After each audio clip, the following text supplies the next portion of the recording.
Good morning बच्चे। सब बढ़िया ना?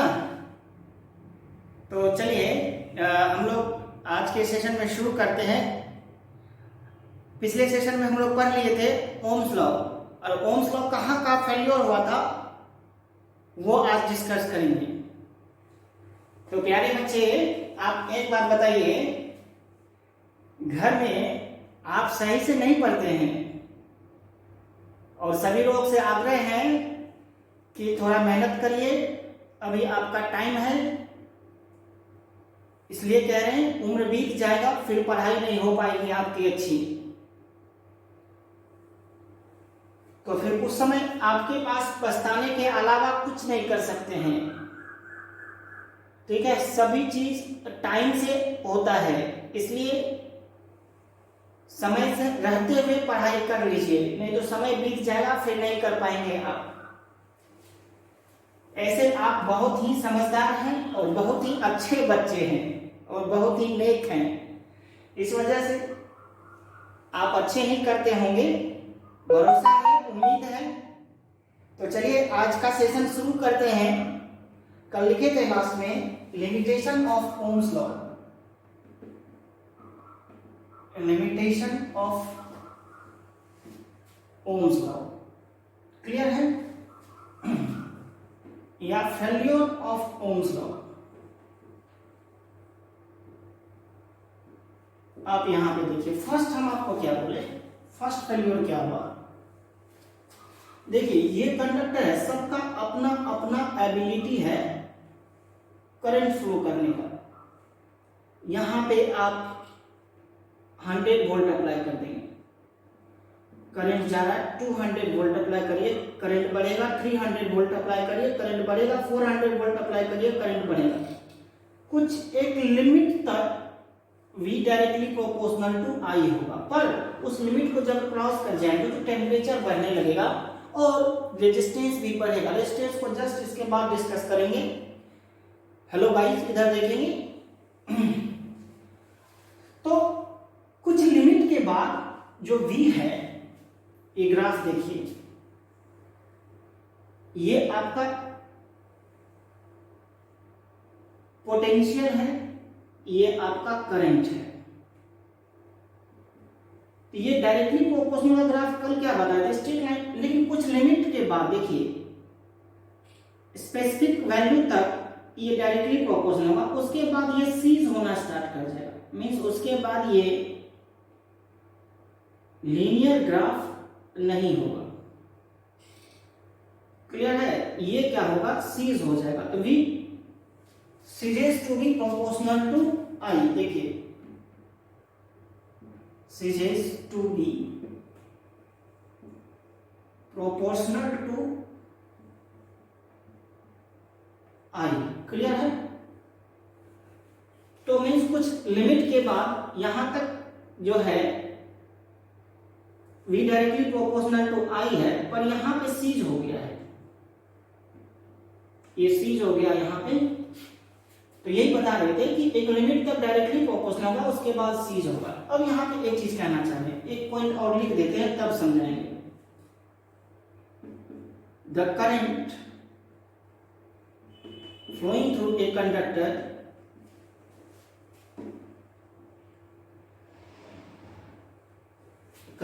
depends on the sign of V. Conductor depends on the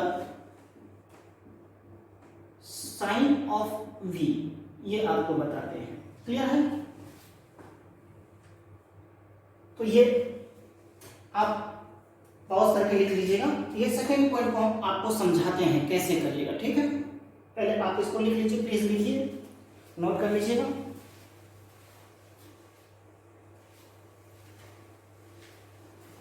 हाँ, ये सेकेंड पॉइंट को समझाते हैं, प्लीज देखिएगा।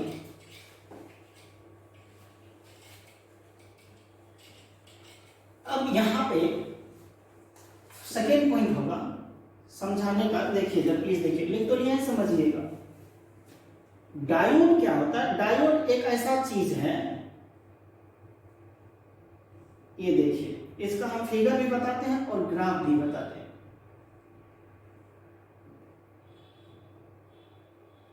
ये डायोड है, ये पी टाइप होता है, ये एन टाइप होता है। जब पी को पॉजिटिव से ड्रॉप मतलब कनेक्ट कर दीजिए, एन को नेगेटिव से, तो ये फॉरवर्ड बाइस्ड हुआ,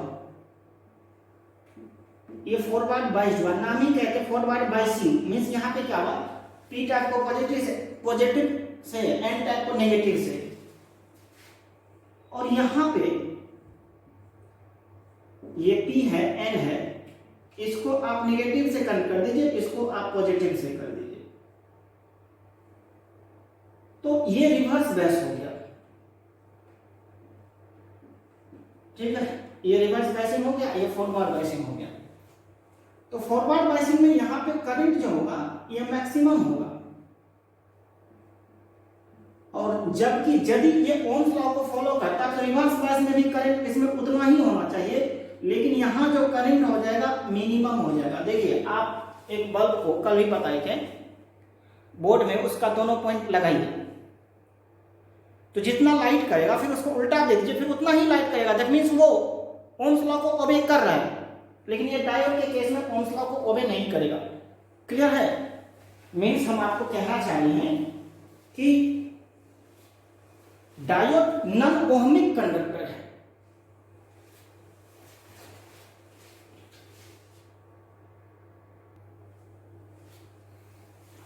हाँ देखिए, ये जो है ये फॉरवर्ड बायस में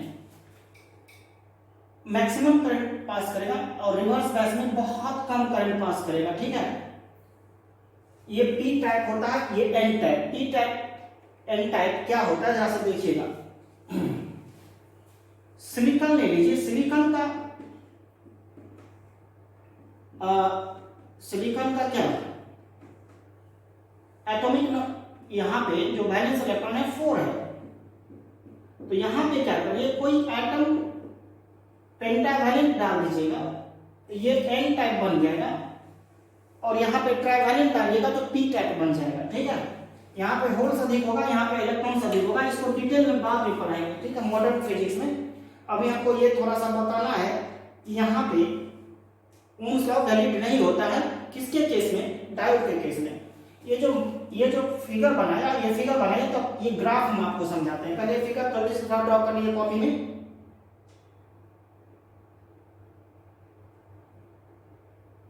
क्लियर है? पी एन, ये पी को पॉजिटिव से जोड़े हैं, एन को नेगेटिव से, ये फॉरवर्ड बाइस हुआ। पी को नेगेटिव से, एन को पॉजिटिव से, ये रिवर्स बाइस हुआ। यहाँ पे करंट मिनिमम है, यहाँ मैक्सिमम है, और इस ग्राफ को समझाते हैं। इसको मिटा देते हैं, ग्राफ को समझाते हैं। ठीक है, इसको लिख लिया ना। हाँ देखिए, ये ग्राफ को समझिएगा, ग्राफ क्या कहता है देखिएगा। ये फॉरवर्ड बाइस्ड है, ये प्लस भी है, तो देखिएगा करंट जो है ना बढ़ता चला गया। वोल्टेज बढ़ा तो करंट बढ़ता चला गया, वोल्टेज बढ़ा तो करंट बढ़ता चला गया। ठीक है ना, तो ये फॉरवर्ड आउटपुट है। यहां जो करंट हुआ है ये मिली एम्पियर में है। क्लियर है? और यहां पे देखिएगा रिवर्स वोल्टेज माइनस वी, ये माइनस वी है, ये वोल्टेज बढ़ाते जा रहे हैं, करंट देखिए नहीं बढ़ रहा है, एकदम पैरेलल चल रहा है। थोड़ा छोटा सा करंट होगा, थोड़ा करंट है, यहाँ पे देखिए थोड़ा करंट है, वोल्टेज बढ़ाते जा रहे हैं नेगेटिव डायरेक्शन में, करंट बढ़ ही नहीं रहा, यहां तक नहीं बढ़ा है। और इसके बाद यहां ब्रेक डाउन हो जाता है। बहुत वोल्टेज अप्लाई करिएगा ना तो वहां पे ब्रेक डाउन हो जाएगा और सडनली हाई करंट हो जाता है। मींस हमारे कहने का मतलब हुआ नॉर्मल स्टेज में जब रिवर्स बाइसिंग है तो बहुत ही स्मॉल करंट होगा, और जब फॉरवर्ड बाइसिंग है प्लस भी है, यहाँ माइनस भी है, यहाँ पे देखिए वोल्टेज बढ़ा रहे हैं तो करंट बहुत है, यहाँ पे बहुत करंट कम है। और यहाँ जो आई है ये माइक्रो एम्पियर में है, समझे? यहाँ मिली एम्पियर में है, यहाँ माइक्रो एम्पियर में। तो माइक्रो एम्पियर में बहुत ही स्मॉल करंट होगा, यहाँ पे लिखिएगा, ये माइक्रो एम्पियर में बहुत ही स्मॉल करंट होगा। इसको कहेंगे रिवर्स करंट, ये रिवर्स करंट है। और ये जो है ये आपको फॉरवर्ड करंट है, ये जो है ये फॉरवर्ड करंट है, ठीक है। यहां पे लिख देते हैं, इसको रुक जाइए, ये फॉरवर्ड करंट है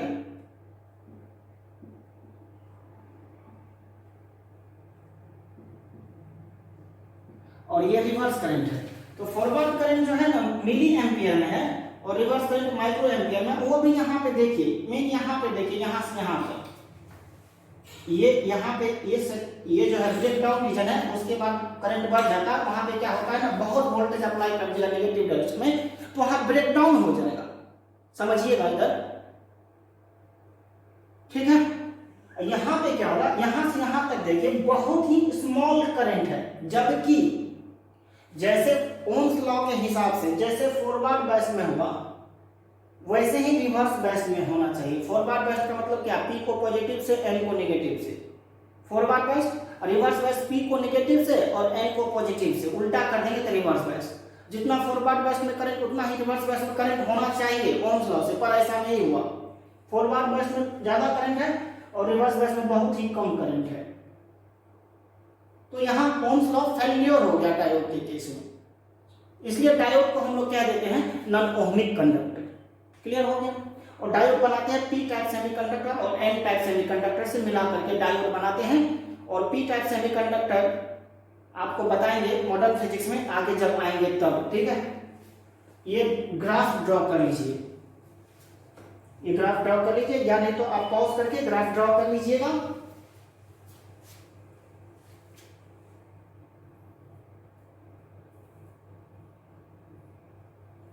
अब यहां पे देखिए एक और थर्ड फेल्योर कहां पे है, प्लीज देखिए थर्ड फेल्योर।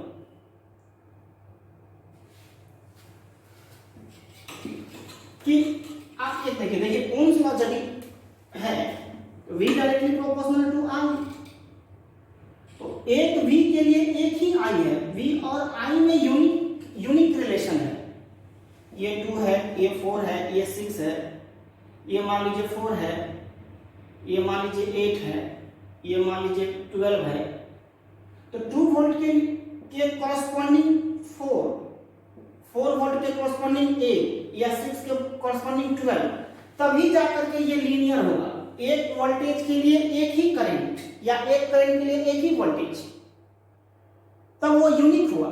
यूनिक होगा तभी ये डायरेक्टली प्रोपोर्शनल होगा, मींस लीनियर होगा। लीनियर का मतलब डायरेक्टली प्रोपोर्शनल या डायरेक्टली प्रोपोर्शनल का मतलब लीनियर ग्राफ। तो यहां पे ये देखिएगा, अब गैलियम आर्सेनाइड का केस लीजिएगा तो वहां पे यूनिक नहीं होगा। गैलियम आर्सेनाइड के द्वारा वोल्टेज अप्लाई कर दीजिए गैलियम आर्सेनाइड में, ठीक है। तब उस केस में देखिएगा गैलियम आर्सेनाइड के केस में ये ऐसे हो जाएगा, मींस ये आपका वोल्टेज है। इस वोल्टेज के लिए भी देखिए, ये आपका करंट का एक ग्राफ खींचिएगा, ये करंट का एक्सिस है, ये वोल्टेज एक्सिस है। तो ये जो करंट हुआ यहां पे,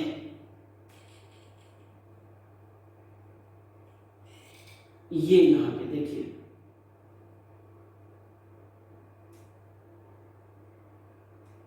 ये यहां पे है,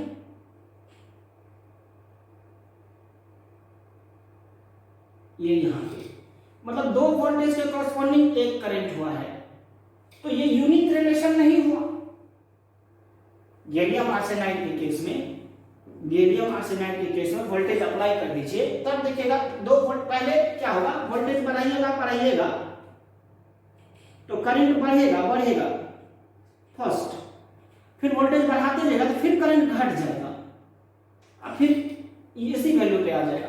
मतलब 2 वोल्टेज, पहले वोल्टेज बढ़ाते गए, इनिशियली में वोल्टेज बढ़ाते जाइए, करंट बढ़ता जाएगा, फिर उसके बाद वोल्टेज बढ़ाइएगा, एक पॉइंट आएगा जहां से फिर करंट डाउन होने लगेगा। तो 2 वोल्टेज के कॉरस्पॉन्डिंग एक करंट हो गया, तो यूनिक रिलेशन नहीं हुआ। तो यहां पे भी ओम्स लॉ फेल्योर हो गया। मींस थर्ड फेल्योर क्या लिखिएगा, the relation between current and या वोल्टेज को पोटेंशियल डिफरेंस भी लिख सकते हैं। Potential difference and current flowing through conductor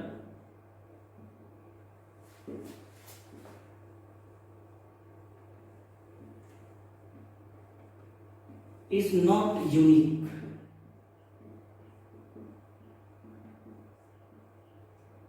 समझे? The relation between voltage, potential difference and current flowing through conductor is not unique. ये फेलियर हो गया आपका, 3 फेलियर हो गया, इसको नोट कर लीजिए। अब आपको बताते हैं वैलिडिटी ऑफ ओम्स लॉ, इसको क्लियर करिएगा, नोट कर लीजिए, पॉज करके नोट कर लीजिएगा। अब यहाँ पे चलते हैं, क्या करिएगा, एक आपको लिखते हैं वैलिडिटी ऑफ ओम्स लॉ।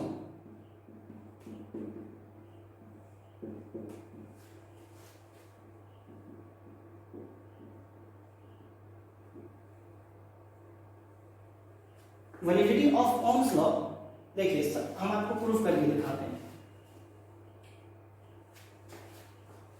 ये आपका कंडक्टर है,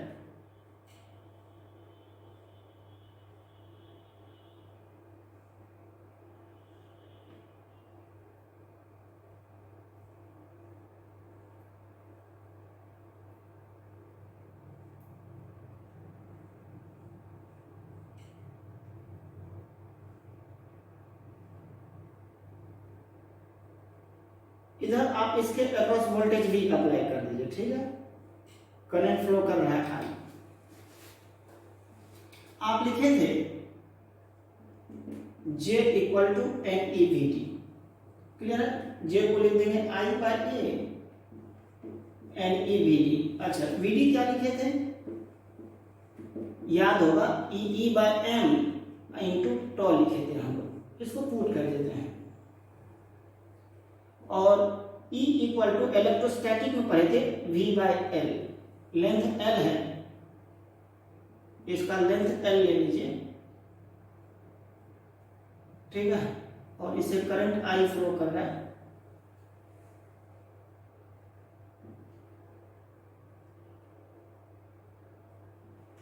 अब यहाँ पे V equal to E into R लिखे थे ना, तो R के बदले L हो जाएगा, लेंथ L है, तो E equal to V by L।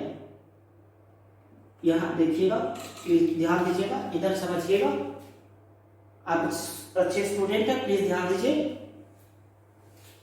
अब I equal to A and E, VD के बदले पुट करिएगा E by M into tau, means क्या हुआ, I equal to A NE square E by M into टॉ।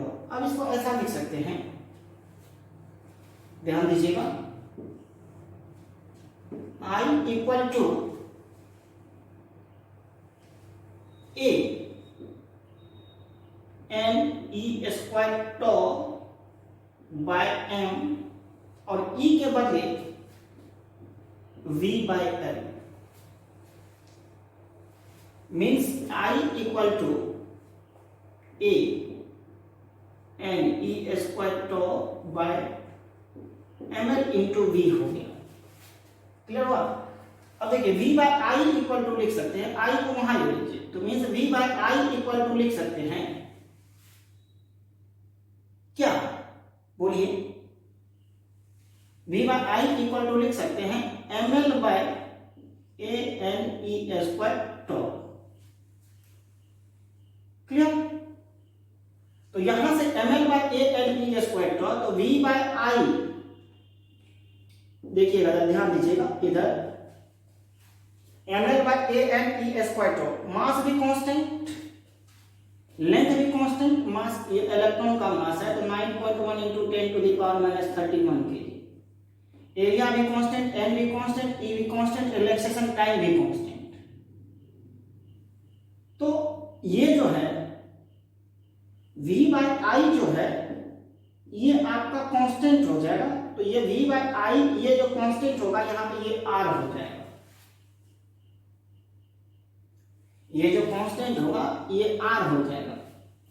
तो देखिए यहां से V directly proportional to I हो गया यहाँ पे, ये V डायरेक्टली प्रोपोर्शनल टू आपका I हो गया।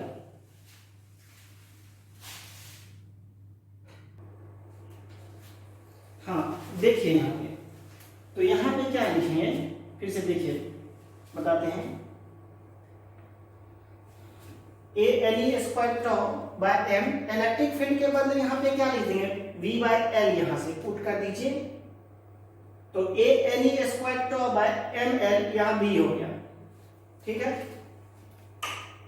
अब I को उधर ले चले जाए, V बाय I, ये एम एल यहाँ आ जाएगा, तो M L by A N E square tau. अब देखिए मास भी कांस्टेंट, लेंथ भी कांस्टेंट, कंडक्टर का लेंथ तो चेंज होगा नहीं, मास इलेक्ट्रॉन का वो चेंज होगा नहीं, एरिया चेंज होगा नहीं, number of electrons per unit volume change होगा नहीं, electron 1.6 into 10 to the power minus 19 वो चेंज होगा नहीं, इलेक्ट्रॉन कितना 1.6 into 10 to the power minus 19 वो चेंज होगा ही नहीं, ठीक है। तो अब देखिए यहाँ पे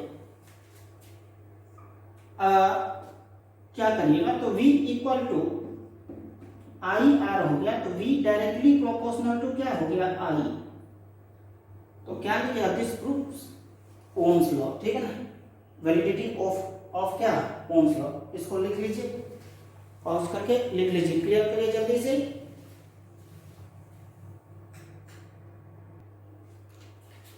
हाँ तो देखिए यहाँ पे लिख लीजिएगा, this proves validity of Ohm's law, ठीक है।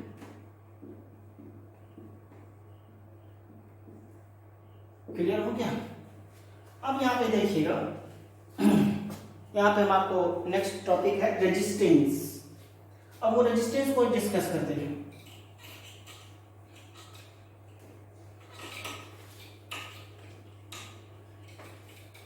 रेजिस्टेंस को क्या लिखे, आप बचपन से पढ़ते हुए आ रहे हैं, क्या the property of conductor to oppose the flow of current is called resistance। अरे बहुत पहले पढ़े थे आप लोग, ठीक है। तो देखिए the property of conductor to oppose the flow of current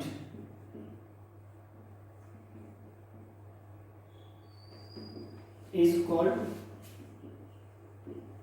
resistance। Clear हो गया। Mathematically it is defined as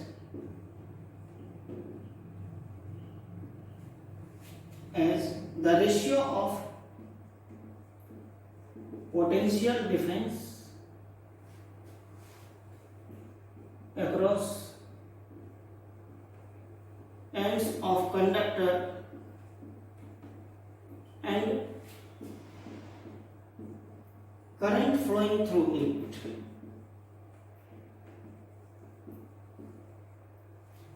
through the conductor। Clear हो गया। अब इसको हम लोग रिप्रेजेंट करते हैं, जैसे ये है, ये रेजिस्टेंस हो गया कंडक्टर का, ठीक है ना, पोटेंशियल डिफरेंस आपका V है, ये करंट फ्लो हो रहा है, ठीक है। तो यहां से क्या लिखेंगे, I equal to R equal to V by I, potential difference by current. अब इसका SI यूनिट देखिए, क्या लिखेंगे, ओम, OH ओम, ठीक है। इसको ऐसे डिनोट करते हैं ओम, या नहीं तो वोल्ट पर एम्पियर, ठीक है, ये वोल्ट पर एम्पियर हो जाएगा। क्लियर हुआ, ये SI यूनिट हो गया। अब इसका डायमेंशन जो निकालेंगे, तो डायमेंशन क्या होगा, वोल्ट का डायमेंशन और एम्पियर का डायमेंशन। तो वोल्ट क्या होता है, देखिए याद करिए, पहले इसको लिख लीजिए, हम यहाँ पे डायमेंशन बताते हैं, पॉज करके लिख लीजिएगा।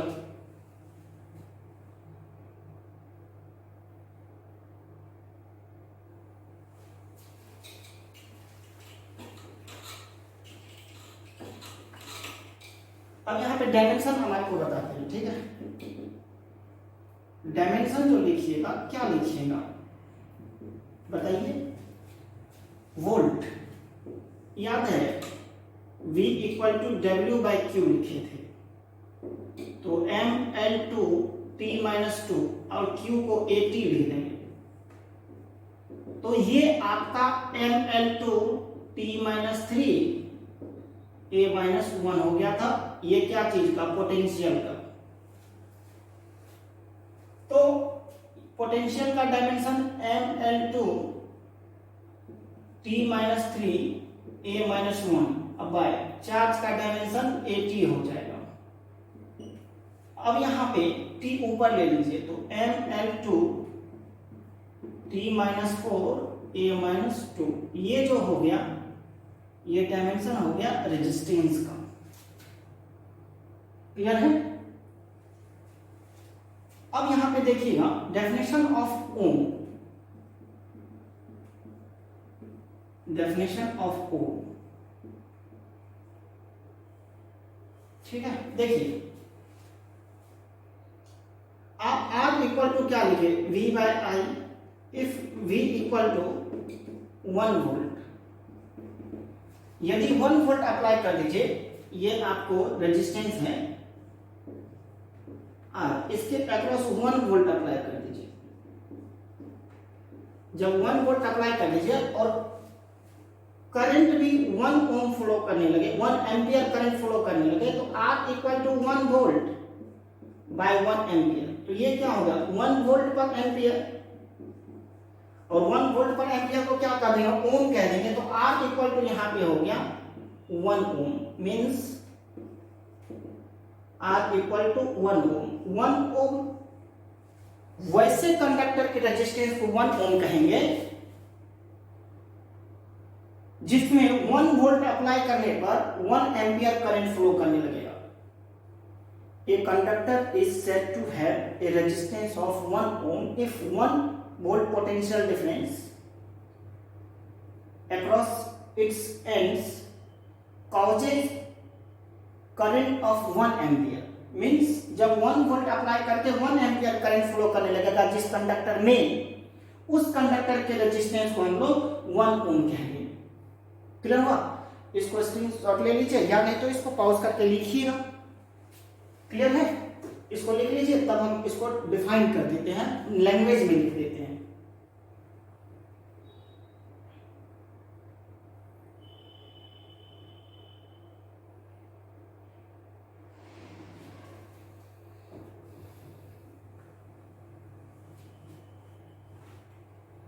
क्लियर है।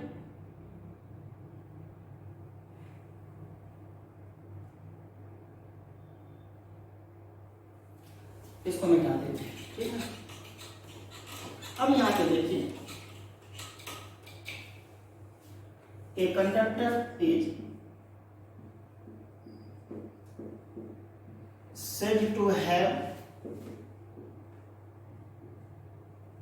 said to have a resistance of 1 ohm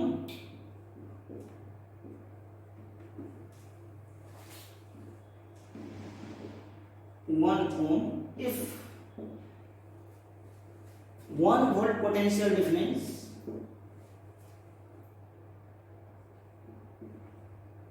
across its ends causes 1 ampere current flowing through it। समझ गए। मतलब वैसा कंडक्टर जिसमें 1 वोल्ट अप्लाई करने पर 1 एम्पियर करंट फ्लो करने लगेगा, वैसे कंडक्टर के रेजिस्टेंस को हम लोग क्या कह देंगे, 1 ओम रेजिस्टेंस कह देंगे। ठीक है। अब हेडिंग बनाएंगे, फैक्टर्स अपॉन विच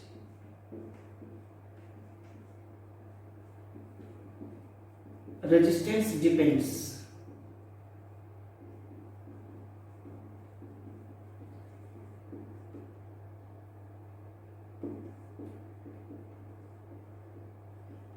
लिखिएगा, factors upon which resistance depends, लिखिएगा इसको। हेडिंग लिखिएगा।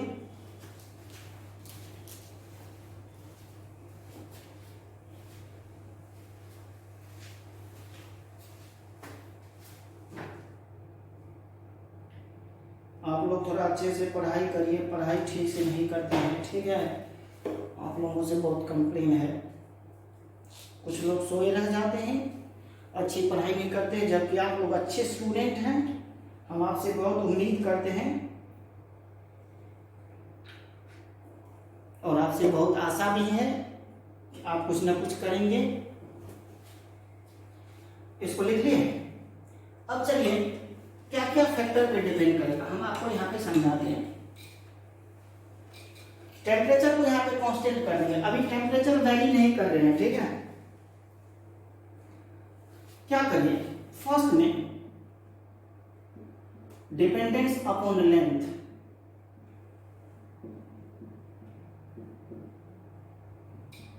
देखिएगा डिपेंडेंस अपॉन लेंथ। क्या करिए, पहले आपका ये कंडक्टर है,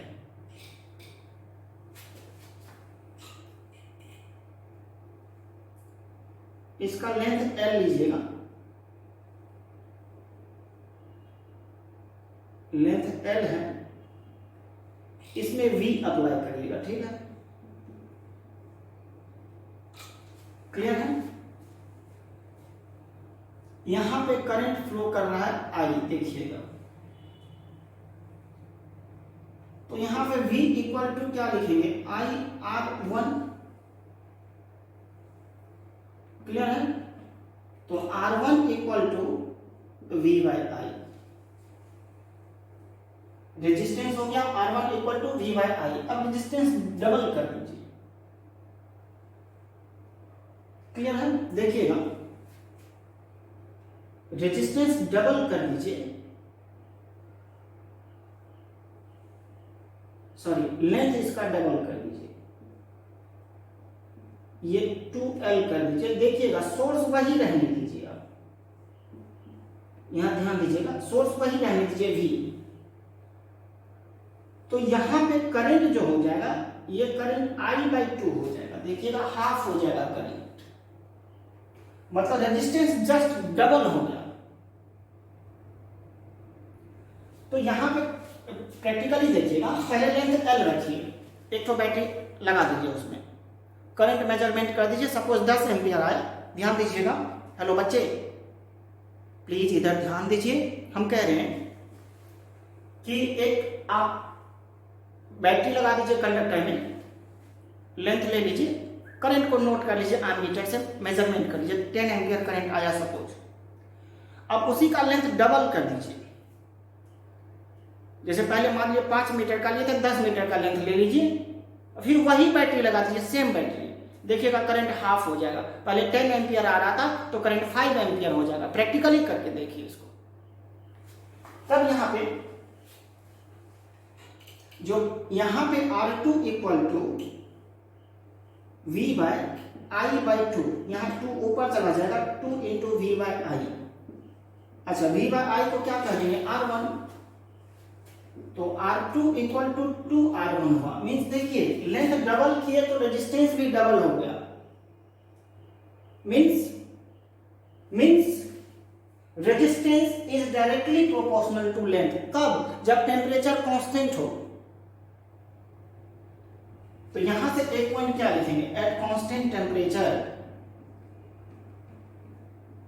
ठीक है ना, the resistance of conductor is directly proportional to the। कोई डाउट हो तो, ऐसे डाउट नहीं होना चाहिए, देखिए एकदम क्लियर करते हुए जा रहे हैं। यदि डाउट बच जाता है तो इसका मतलब आप ठीक से नहीं पढ़ रहे हैं। थोड़ा ध्यान उधर होगा, थोड़ा ध्यान उधर होगा, थोड़ा यहां पे कंसंट्रेट करिए, थोड़ा मजा लीजिए, पढ़ाई का मजा लीजिए। जब समझ के पढ़िएगा तो मजा आएगा, और मजा लेकर के पढ़िए। At constant temperature the resistance of conductor is directly proportional to its length. Clear है? Means R directly proportional to length. Equation number first, इसको नोट कर लीजिए। आप अच्छे बच्चे हैं, बार बार कह रहे हैं, अच्छी पढ़ाई करिए, थोड़ा मेहनत करिए, सफलता मिलेगी आपको। मेहनत करने वाले कभी पीछे नहीं रहते हैं, ये बात ध्यान रखिएगा। वो कभी ना कभी मंजिल पा ही लेते हैं।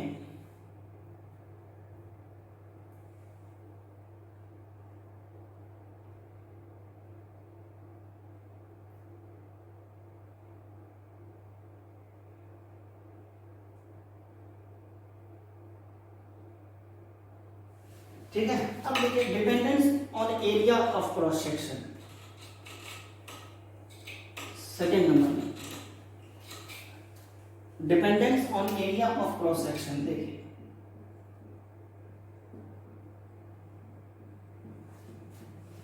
एरिया ऑफ क्रॉस सेक्शन, आप क्या करिए, एक कंडक्टर ले लीजिए,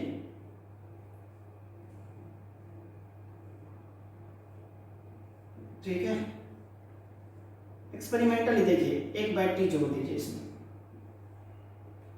क्रॉस सेक्शनल एरिया जो है इसका ए है, करंट आई फ्लो कर रहा है, बैटरी वी अप्लाई किए, तो V equal to I into R one, तो R one equal to V by I. Clear है? अब क्या करिए, क्रॉस सेक्शनल एरिया हाफ कर दीजिए। अब बैटरी सेम रखिए, सोर्स सेम रखिएगा, क्रॉस सेक्शनल एरिया हाफ कर दीजिए, सोर्स सेम रखिएगा। ये लीजिए,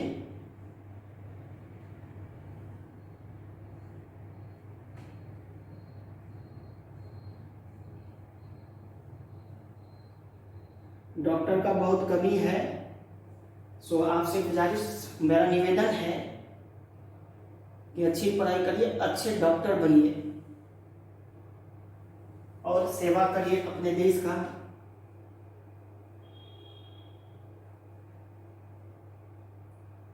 ये V अप्लाई कर दीजिए और ये क्रॉस सेक्शन A/2 कर दीजिए, ये करंट I है।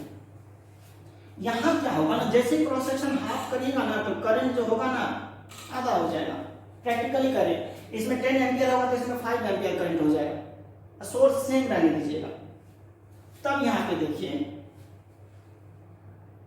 V सोर्स तो सेम है, V equal to I/2 into R2, तो means R2 equal to 2V by I, means 2 into V by I, तो R2 इक्वल टू 2R1। यहाँ पे क्या हो गया, देखिए क्रॉस सेक्शनल एरिया हाफ कर दिए तो रेजिस्टेंस डबल हो गया, एरिया घटाए रेजिस्टेंस बढ़ गया, मीन्स इनवर्सली प्रोपोर्शनल। बच्चे, हेलो स्टूडेंट, क्या होगा बताइए, क्रॉस सेक्शनल एरिया घटा दिए, रेजिस्टेंस क्या हो गया, बढ़ गया, वो हाफ किया, ये डबल हो गया, तो मीन्स कैसा रिलेशन, इनवर्सली प्रोपोर्शनल। तो यहां पे क्या लिखेंगे, the resistance of conductor at constant temperature, बार बार ये कह रहे हैं टेम्परेचर को वैरी नहीं कर रहे हैं आप, eight constant temperature the resistance of conductor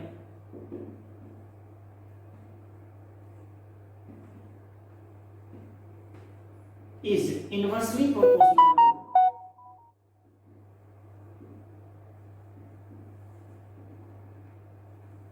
proportional to area of cross sectional area, its cross sectional area लिखिए ना, क्रॉस सेक्शनल एरिया, और ये हो जाएगा R inversely proportional to A, ये सेकेंड इक्वेशन, इसको नोट करिए।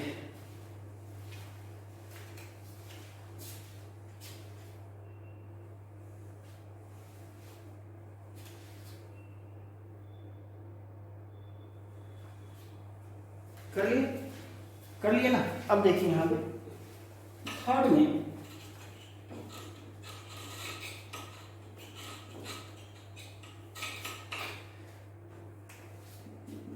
the resistance of conductor depends on the nature of material means nature क्या, कॉपर ले लीजिए, एल्युमिनियम ले लीजिए, सिल्वर ले लीजिए, गोल्ड ले लीजिए, नेचर बदलेगा तो रेजिस्टेंस भी बदल जाएगा। Conductor depends on the nature of material.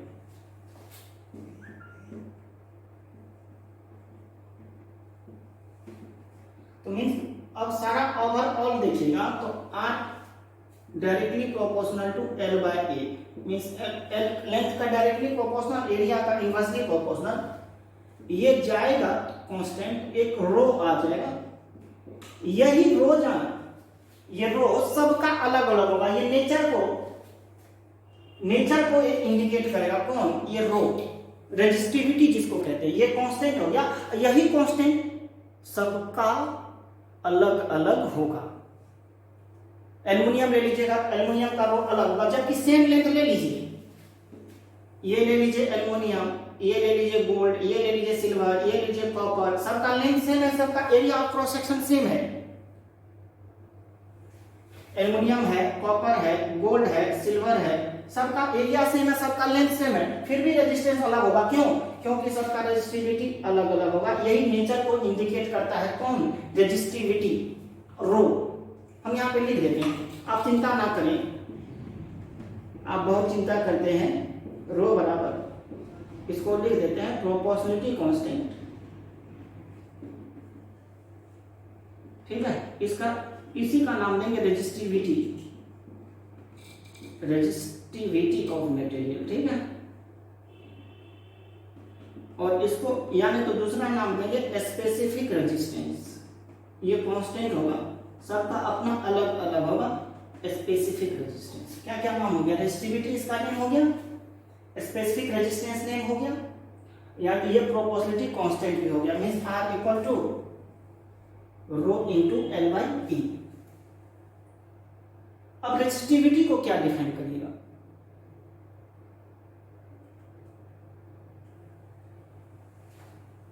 अब क्या करिए, यहां पे डेफिनेशन ऑफ रेजिस्टिविटी यहां पे लिखते हैं,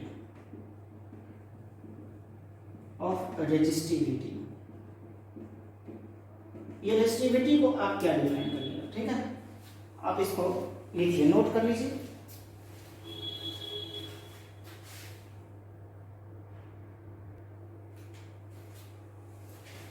ठीक है, अब देखिए डेफिनेशन ऑफ रेजिस्टिविटी, देखिए क्या करते हैं।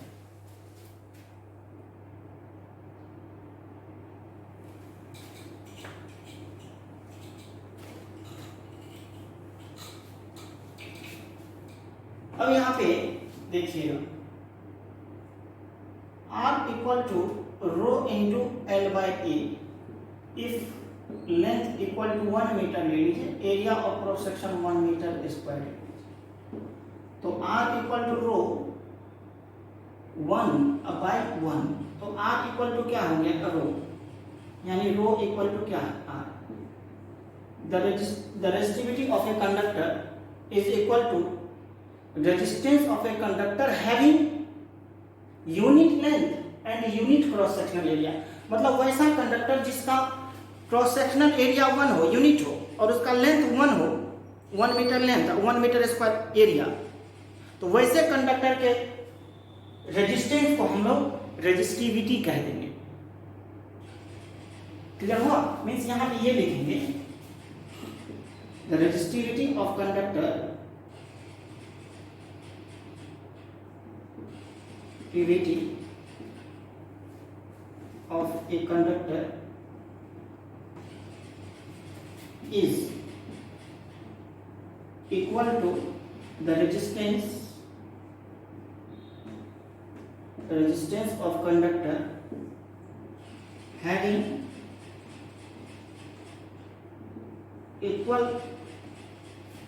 unit length and unit cross sectional area, having unit length and unit cross sectional area, ठीक है। क्लियर हुआ? अब यहां से रेजिस्टिविटी को लिख देंगे R into A by L, समझ गए। और इसका SI यूनिट देखिएगा, तो आप तो खुद ही तेज है। रेजिस्टेंस का ओम, एरिया का मीटर, स्क्वायर लेंथ का मीटर, मीटर मीटर कैंसिल हो गया तो ओम मीटर हो गया। ठीक है, ऐसा यूनिट ओम मीटर हो गया।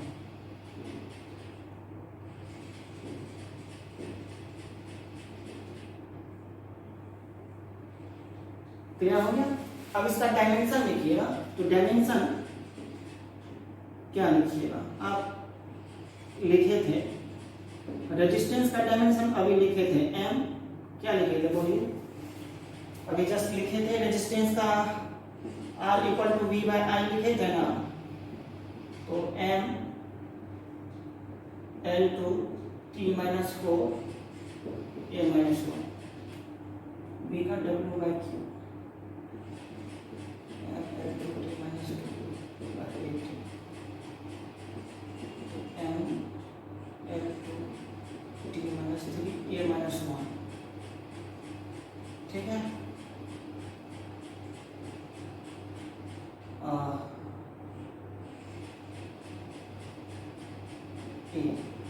तो ये लिखे थे M L two T minus 3 A minus 2, यहाँ पे एल लेंथ हो जाएगा,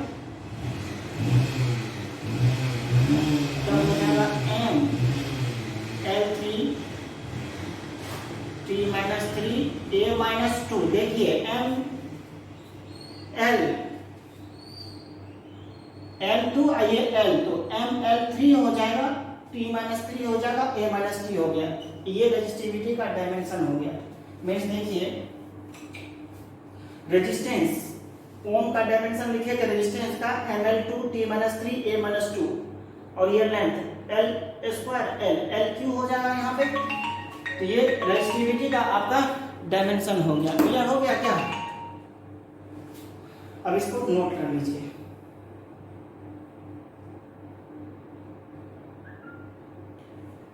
अब इसके बाद कंडक्टेंस हम लोग लिखते हैं।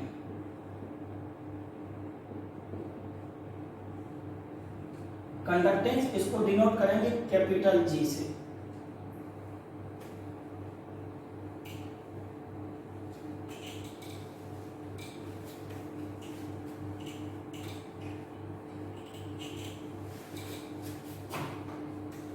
द रेसिप्रोकल ऑफ, देखिए कंडक्टेंस को लिखेंगे ना, रेजिस्टेंस का क्या inverse, reciprocal of resistance is called conductance, और इसका यूनिट जो होगा क्या होगा, महो। जैसे देखिए OHM उल्टा हो जाएगा महो, और इसको ओम को कैसे लिखते थे, ओम को ऐसे लिखते थे, उसको उल्टा दीजिए।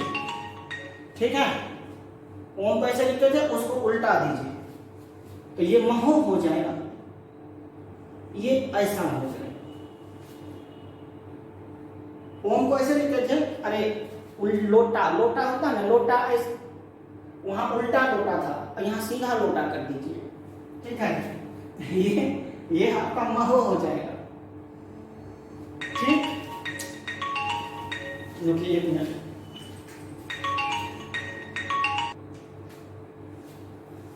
हाँ, तो देखिए यहाँ पे क्या बताएं, ओम OHM जस्ट रिवर्स कर दीजिए, MHO महो, वो उल्टा लोटा था, ये सीधा लोटा कर दीजिए। तो the reciprocal of resistance is called conductance,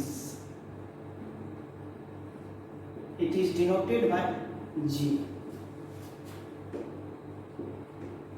clear हो गया? और इसका डायमेंशन जो लिखिएगा, डायमेंशन क्या होगा, अभी तो जस्ट लिखे थे रेजिस्टेंस का, जस्ट उसका उल्टा हो जाएगा। क्या डायमेंशन लिखे थे, M L two T minus 3 A minus 1, नहीं ए माइनस 2। ठीक है, तो उल्टा हो जाएगा m minus 1 l minus 2 T3 A2। ये हो जाएगा डायमेंशन किसका, कंडक्टेंस का डायमेंशन। इसको लिख लीजिए। तब एक टर्म है कंडक्टिविटी, इसको हेडिंग लिखिएगा ये कंडक्टिविटी हो गया, कंप्लीट कर दीजिए। लिख लीजिए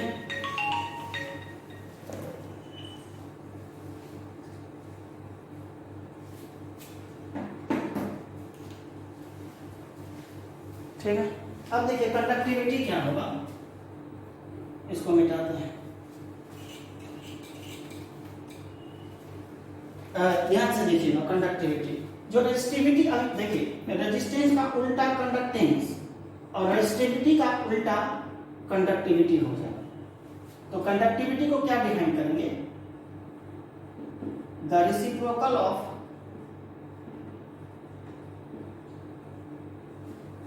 resistivity of conductor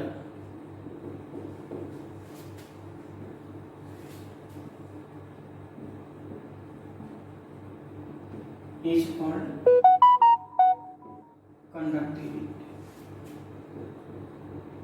ठीक है। अब यहां पे देखिएगा, it is denoted by sigma, ये ऐसे डिनोट करते हैं कंडक्टिविटी को, और सिग्मा इक्वल टू लिखेंगे 1/ρ। ठीक है। और इसका यूनिट लिख देंगे, ओम मीटर था ना, तो 1/ओम मीटर लिखेंगे, 1/ओम मीटर। तो 1/ओम का रिवर्स महो बोले थे, महो मीटर, महो मीटर पे पावर -1। तो मीन्स इसको ऐसे लिख देंगे, महो मीटर पे पावर -1। ये SI यूनिट हो गया। क्लियर हो गया? अरे समझे?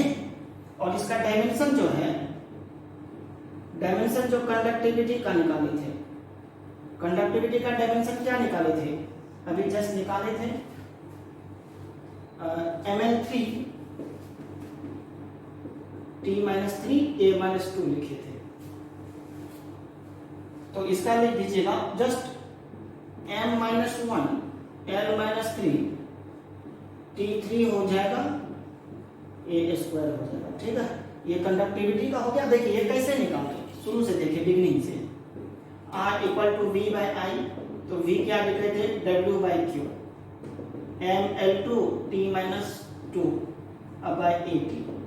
तो ये ml2 T-3 A-1 /A, तो क्या हो गया, ml2 T-3 A-2, ये रेजिस्टेंस का।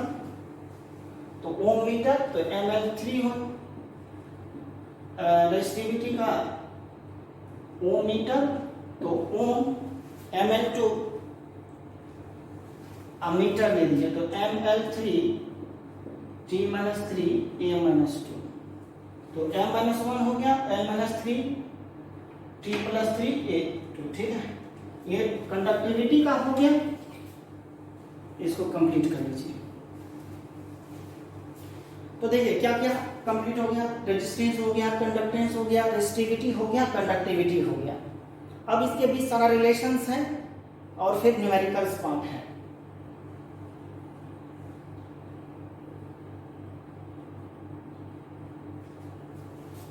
नोट कर लिए हैं। अब देखिए आज का क्लास यहीं तक रहने देते हैं। ठीक है। आज इसको कंप्लीट करिएगा, फिर नेक्स्ट सेशन में आएंगे तो फिर इसके आगे करेंगे। और आप अच्छे से पढ़ाई करिए घर में। बार बार कह रहे हैं ये बात, आप अब बच्चे नहीं हैं, आप अब बड़े हो गए हैं और बहुत कुछ समझते हैं। ठीक है ना। बचपन में कोताही करते थे पढ़ने में, कोई बात नहीं, अब लेकिन नहीं करिए। अब समझदार हैं, आप समझते हैं सारी चीज़ों को, है ना। और सभी बच्चे अच्छे हैं, इसलिए कहते हैं अच्छा से मेहनत करिए, अच्छा बच्चा बनिए। यदि आप अच्छा नहीं पढ़ेंगे तो देखिए क्या कहेगा घर में, अरे फलनवा का बेटा जो है ना नालायक है एकदम, रिजल्ट खराब हो जाएगा। तो अब कहे वो फलनवा का जो बेटी है ना वो तो एकदम नहीं पढ़ती है और वो इधर उधर करते रहती है। अच्छा यदि हाँ रिजल्ट बहुत अच्छा हो गया, अरे वो तो बहुत अच्छा रिजल्ट हुआ, बहुत अच्छा पढ़ाई करता था, वो अच्छा लड़का भी है, अच्छा स्टूडेंट है। रिजल्ट खराब हो गया तब सुनिए काम होगा, कितना बुराई होता है आपका। और प्रैक्टिकल यही है और समाज में यही होता है। इवन कि आपका सबसे पहले बगल वाला पड़ोसी कहेगा, अरे ये तो लड़की नालायक है, इसकी बेटी एकदम साफ खत्म है, पढ़ती नहीं है, रिजल्ट इतना खराब हो गया, इधर उधर घूमती है सिर्फ। यही सच्चाई है। तो बार बार कह रहे